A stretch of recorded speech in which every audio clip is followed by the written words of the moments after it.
Brought to you by Penguin.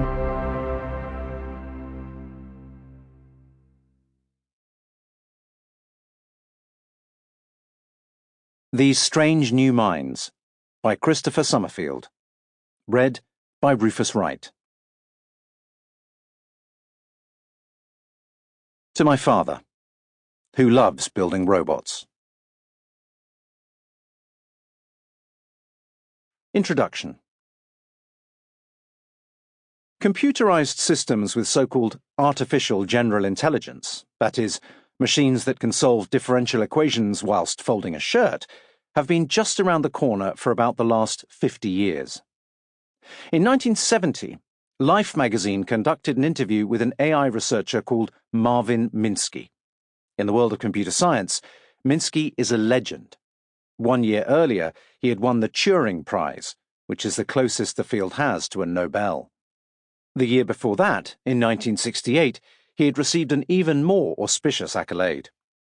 The director Stanley Kubrick, at the time the most sought-after dinner guest in Hollywood, had just finished directing his magnum opus 2001: A Space Odyssey, and had named one of the fictional astronauts, Victor Kaminsky, in his honor.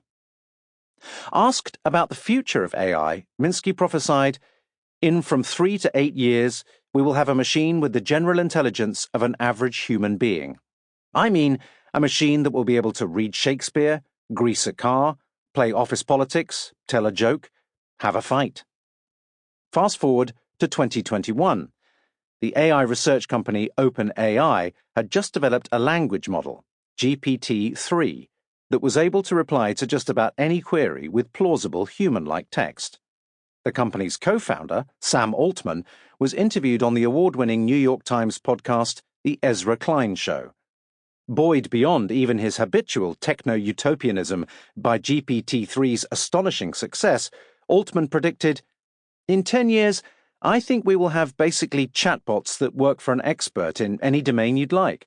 So you will be able to ask an expert doctor, an expert teacher, an expert lawyer, whatever you need, and have those systems go accomplish things for you." Minsky was wrong. In 1978, his most pessimistic estimate for the arrival of general intelligence, we did not have anything even close to human-like AI. That was the year Douglas Adams released his classic BBC radio comedy, The Hitchhiker's Guide to the Galaxy, in which the guide, an unrepentantly sardonic commentator on the universe, witheringly observes that late 20th century Earthlings are so technologically backward that they still think that digital watches are a pretty neat idea. The 1980s heaved into view without any of the computerized thespians or robotic automechanics of which Minsky had dreamed. Just watches with batteries and an LCD screen. Of course, it didn't help that Minsky's list is really quite bizarre. It's not clear why he thought that holding your own in a punch-up was a prerequisite for general intelligence. Altman, however, might just be right. Perhaps, like me, you grew up watching the classic Looney Tunes cartoon Roadrunner. Roadrunner, an implausibly athletic sort of cuckoo, is pursued endlessly through the desert by his hungry nemesis, Wile E. Coyote. At the denouement of each chase sequence, Roadrunner always somehow manages to maneuver the hapless coyote over a cliff. When this happens, for a few seconds, Wile E. hangs in the air, his legs still paddling full tilt, defying gravity for just long enough to ponder his plunge to the canyon floor below. I am writing this book because we, all of us alive in 2024, have just gone over that cliff. Like startled coyotes, we are still in the suspended animation moment, legs scrabbling madly, but the ground is no longer there to support us, realization dawning that there is no going back. Whatever comes next is going to happen very fast and may well be out of our control, and unless we are very lucky, it could end with a seismic crash. The safe ground we have left behind is a world where humans alone generate knowledge.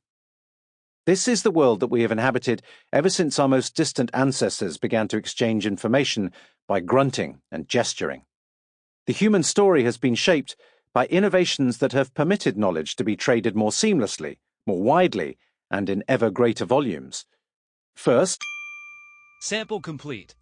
Ready to continue?